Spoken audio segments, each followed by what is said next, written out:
Beat boys,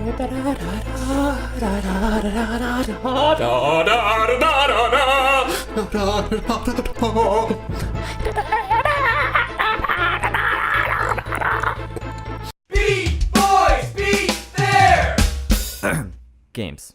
Welcome back to another episode of Beat Boys. Alex is either serenading us or choking. Maybe a little bit of both. Okay, there we go. We good? Alex, I need you 100% with us because I know Kajol takes on. Oh, is it Cutie Cuddle or it's Kajol? Cutie Kajol. Kajol the cutie. Look how Oh, cute he's he is. adorable. I like how proportionate he is. Nice. So the thing is with this level is if you're on the ground when he jumps, you get stunned.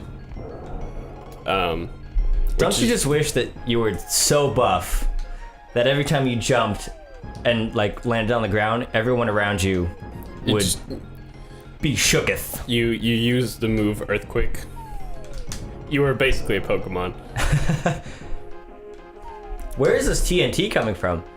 You know, I get that it's important for boss battles, but I always kind of laugh when like it's stuff like that, because it's like, maybe this boss shouldn't fight in an arena with his main weakness falling from the sky. Like, I don't know. Or maybe when like the first time it happens, he's like, okay, maybe I don't do the thing Right.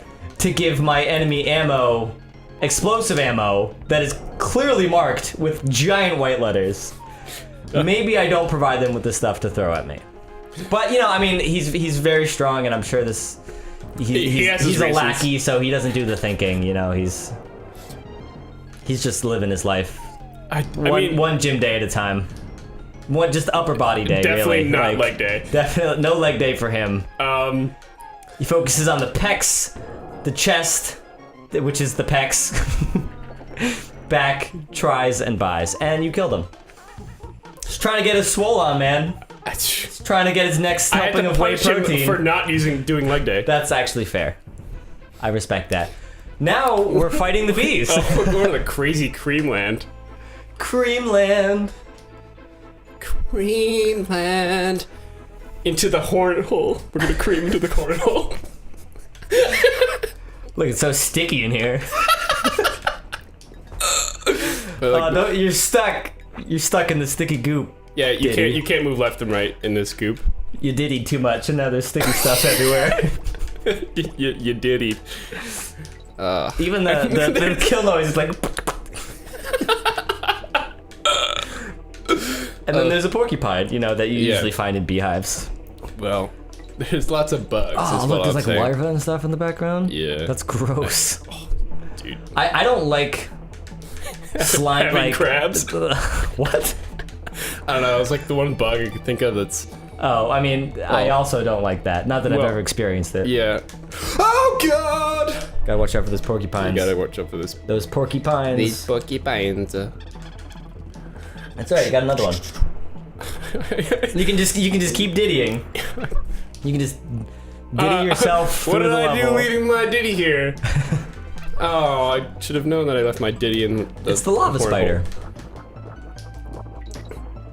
Shooting his white sticky stuff at the enemies.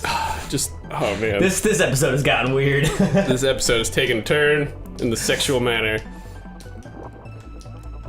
Maybe we should kind of like the music for this too.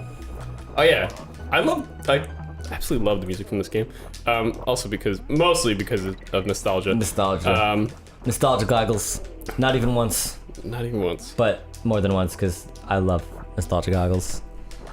Although it's always the worst when it's like, oh my god, this game was so great. See me like 4 episodes ago. Yeah. Oh my god, this game was so great, and then like you show it like a friend, and they're like, I mean, it's cool, alright. I guess. And then you're like, what? What do you mean it's just alright? This is my childhood, and everything I've ever known and believed has been founded on this game. Yeah.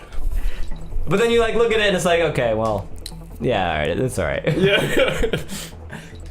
But we'll see. I don't know. I have to go back and play Ed and Eddie, so we'll see. I do like this musical. I think a lot of the music in this game I've been very fond of thus far. Is that a boomerang? It was his hook. Barrel boomerang bat. He threw his hook. Yeah, he threw his hook. Why are the pirates still in the beehive? Is that the theme of this whole game? Like, Yeah, pirates? yeah. The whole theme of this game is don't ask questions. Just accept. But like, is the final boss like a pirate? K. Rool? Maybe not. Spoilers. No, he's actually not a pirate. Oh, really? No, he's just like an asshole. Oh, well. Like I feel like that goes without saying. Like a butthole, like not like an asshole. Like he's Oh, just like a legitimate. like a legitimate hornet hole. If you would. Are we committed to this bit? Are we gonna see this one to the end? Fireworks. This is a huge difference from the beehive. Yeah, now This roller coaster is terrifying. Hey, you want to go on that roller coaster with the broken track and you're literally riding on a skull? Yeah, like sure. You have to beat this hollow ride. Yeah. So for this level, the gimmick is you have to collect these barrels that have check marks on them to lift the gate that is open in the nearest future. That's cool. Oh, and you have like other friends with you. Yeah. Oh, he's not a friend. He's not. Yeah. Yeah, you know, it's just like a real roller coaster. If you don't Yeah. hit the button, you die. You die. Yeah. There's a gate in your way, and you smash into it, and there's blood everywhere. I'm due for an amusement park. Blood? For what? Sorry. I'm sorry. What? I'm due for an amusement park visit. Yeah. Maybe like once it's Halloween and like they start having their, like, you know how like parks will do their Halloween Spooky Town events. That's what they're all called, the Spooky Town events. I'm not a huge fan of those. Oh really? Just because of the actors for them. They kind of just I see what you're saying. like they run up to you and like, hey, and you're like, yeah, I know you're supposed to scare me, but it's honestly just creepy because you're doing this. Right? Yeah. All right, I get that. You know what always kind of annoyed me, and I am a little guilty of this myself. Not so much now, but I'm talking about like when I was younger. Like, you know how the natural response to being in a scary situation like that is to like pretend like you're all macho and stuff. Yeah. And you're like, oh yeah, like people like are just doing their job, they're trying to scare you and, you know, give you a good time or whatever. And you're like, oh, like what? You're such a loser. I'm not scared of you. Oh, you're so ugly. Like, you know how that's like the younger kid's response? Yeah. Well, that now annoys the hell out of me. Now that Really? I'm older, like when I'm going through and I hear other people doing that, it's like, listen, just appreciate them for what they're doing. Yeah. Now, I mean, I'm talking about like teenagers and stuff and like middle schoolers and Yeah. stuff here, so they're not gonna change. This is how it is and it's fine. And I know that it's like a reaction to being afraid and stuff, but it's like, I just find it the most annoying thing. Now, so I can actually say that because I've been in their position. I think I may have told you this, but you know, when I was younger, Halloween has always been like a big Yeah. holiday in my family, because what we used to do, I live kind of nearby a college, so when me and my brothers, my two older brothers, were too old for trick-or-treating, and I can't believe I just said those words because there's no such thing as being too old for trick-or-treating. Correct. But you know, back when I was younger and I was like, oh, I'm too cool for trick-or-treating now, what we would used to do is we would very elaborately set up our house, like our front lawn, as kind of like a pseudo, like haunted, scary walkthrough thing. And you know, we didn't have any kind of structures or anything. It was just like our open lawn. But me and my brothers would dress up in costumes and we would pose in like on certain areas.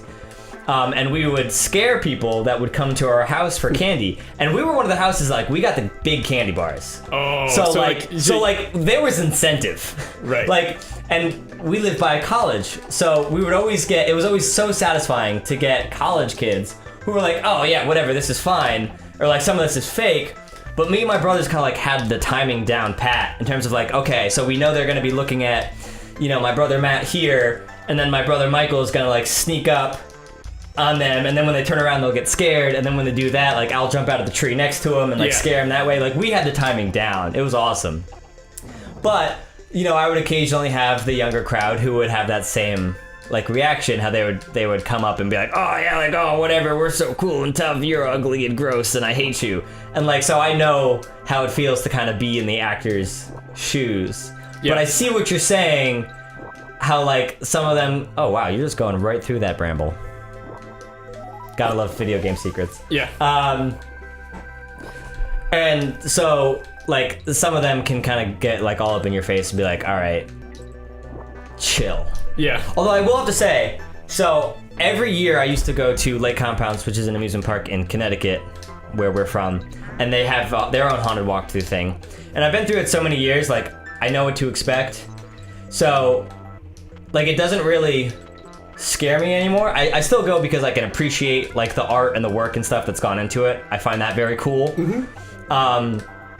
But the one thing that will always scare me without fail is the chainsaws that they use. Like, obviously it's a fake chainsaw, but whenever I hear a chainsaw in the distance, it's like, oh shit, I know I'm gonna get scared. Yeah. Because they, like, I don't know who they get for the chainsaw guy, like chainsaw guy TM, you know, in these walkthroughs, but they are so effective at catching you off guard. And when you have like a really loud chainsaw going like "Rrrr" in your ear, it's pretty fucking scary. Yeah. That always gets me without fail.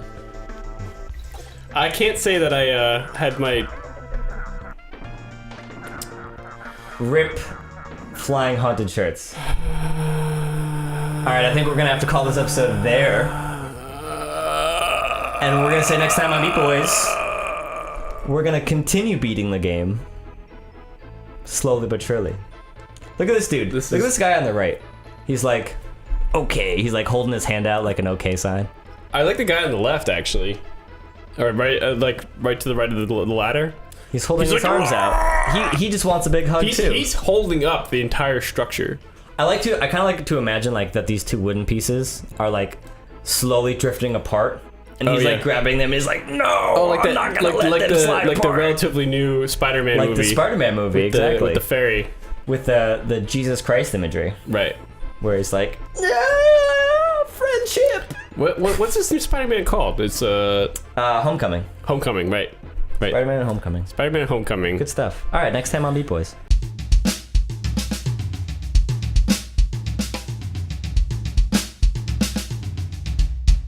Beat, beat, beat, beat, beat, beat, beat, beat, beat, beat, beat, beat, beat, beat, beat, beat, beat, beat, beat,